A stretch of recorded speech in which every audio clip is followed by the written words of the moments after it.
Hey there everybody, Andy here from Legendary Tales, and welcome back to Tales of Legend, a tabletop role-playing game for your world, your heroes, and your stories. Welcome to the first of a new series of videos I'm calling Let's Build a Hero, where I take different fantasy concepts from all over fiction and remake them with the Tales of Legend system. Our first hero we made was Andy's first hero, but I'm going to rename him to fit his fantasy theme, Hunter. Now, an archer is pretty classic in fantasy games, sure, but I feel like something even more fundamental to many people's experiences is the tank.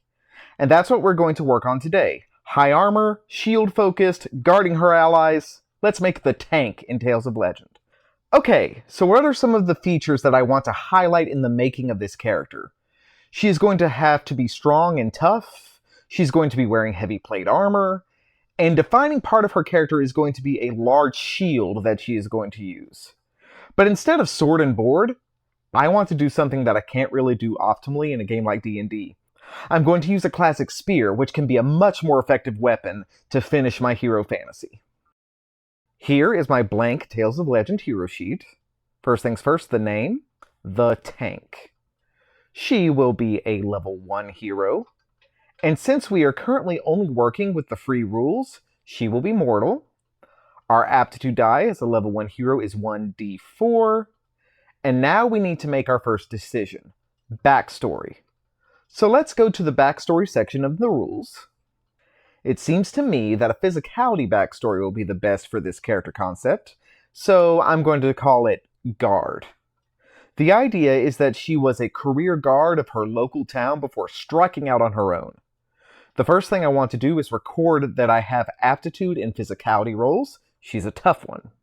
Now, while we are here, let's fill out our gear section. We have a few options here that come from our backstory. I'm going to go with the flexible weapon and shield combo. I already know what I want the flexible weapon to be, a spear. So let's record spear and shield in our gear section. Okay, we also get 3 tools from the backstory list. Since she was a guard, I'm thinking about her law enforcement roots. Let's go with lucky dice, manacles, and a medicine bag. So I have what I need to gamble with my fellow guards, arrest a suspect, and tend to my allies. Seems fitting to me.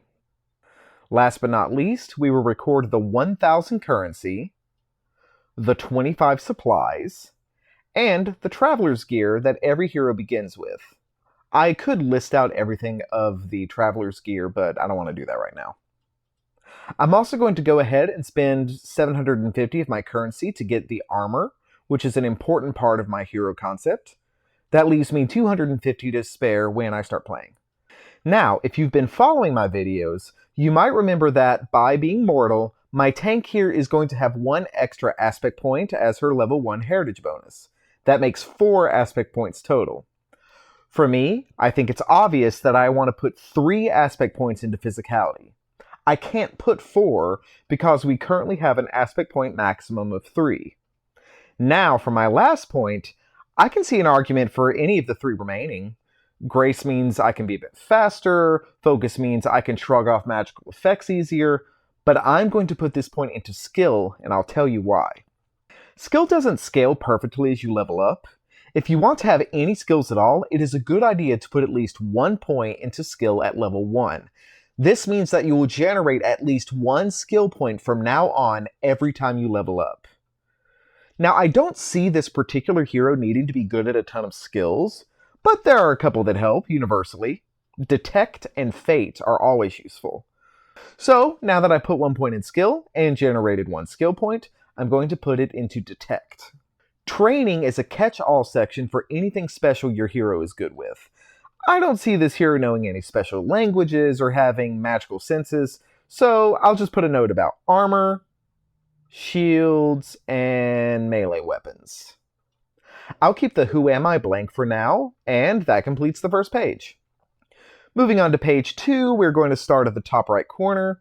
If we want to calculate our hero's resolve, all we need to know is that we start with 5, and gain 3 for each aspect point unless it is physicality, in which case you get 6. So, 6 times 3, that's 18, plus 3 more for the 1 point in skill is 21, And then the base 5 means that we have a beefy 26 resolve at level 1. Since we have no points in grace, our speed is the base 25 feet with nothing special. And now we get to move on to our defenses. We are banking on the fact that we shouldn't be needing to worry about a ton of mental attacks at level 1, so our mental defense stays at the base of 10. But we have armor and a shield for physical defense. We gain a +4 for armor and a +1 for the shield, so 15. If that seems low to you, don't worry, we aren't done boosting that yet. Okay, so no affinities or aversions, we are a non-magical hero at level 1. Our passive detection would be 10, but we did put our 1 skill point in detection, so let's make that 11. And before we get into our combat options, let's mark our 2 action points that we get at level 1. At the moment, we only have 1 main combat option, which is our spear. Our accuracy is based on our grace, which is 0. So our accuracy is just going to be a d20 roll. Don't panic, we haven't selected our aspect bonuses yet. But since we are going in order like this, we will finish and then modify later. Our damage for using a flexible weapon while holding a shield is 2d4 plus our physicality score, which is 3. So if we do hit, we at least hit pretty hard. The damage is going to be stab, and that completes page 2. Page 3 is going to be pretty short, but it will get us into the fun stuff. Our level 1 heritage bonus was an extra aspect point, +1. We already calculated that, and we aren't going to use the majority of this sheet as it has to do with magic, but the important part is down here where we list our aspect bonus choices. This is where, over the course of your career, you select a unique list of bonuses that speaks to your character. So, we're going to have 3 physicality choices and 1 skill choice. I want to just go ahead and get that out of the way first. Since skill is never going to be a huge focus of this character, let's grab the universal good choice, experienced. With this, I get to now have aptitude with 2 skills of my choice with this hero. I'm going to go with detect and fate, and those are probably the only ones I'm ever going to bother to boost, with this character at least.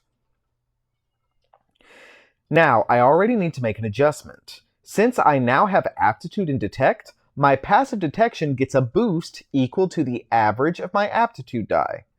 Since my aptitude die is 1d4, half of that rounded down is 2. So now my passive detection is 13, which is actually pretty high for this level. Okay, time for the fun part. I'm going to take 3 physicality bonuses here. Armored Fighter, Charge, and Martial Fighter. Of the 3, Charge doesn't actually change my sheet, but I might make a note about it.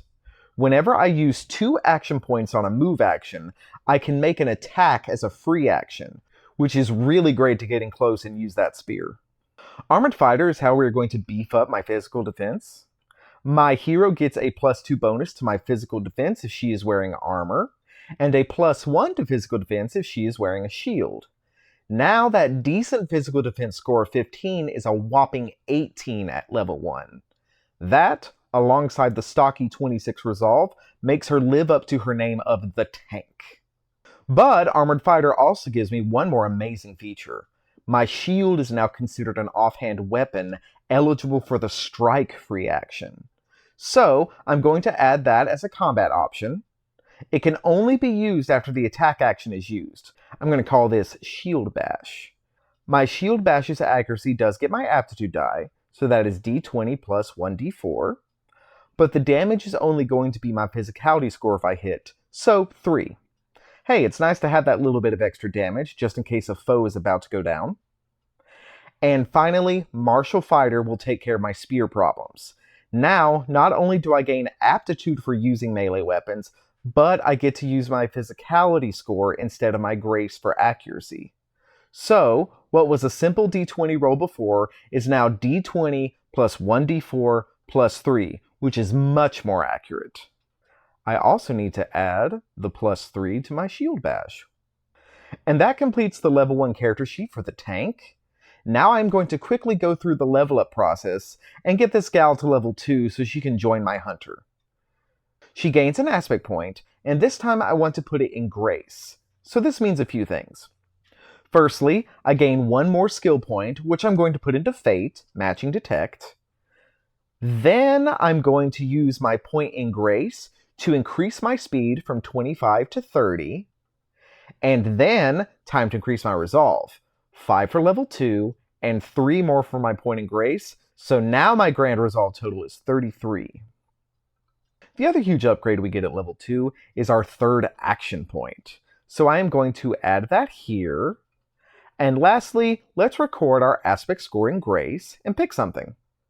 I'm going to go with Nimble. Now, when I use my free action to step, I move 10 feet instead of 5. As a matter of fact, I'm going to go back up to my speed and make a little note here for my increased step.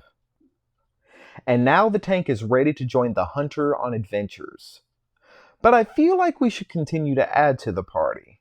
Join me next time as I build a new hero for this team, the Healer. Thanks everyone for joining me today. If you like what you see, please consider liking and subscribing to the channel, taking a look at all the free goodies at legendarytalesrpg.com, and joining us in our Discord server listed below. I hope you will join me for that next video. Have a wonderful day, everybody.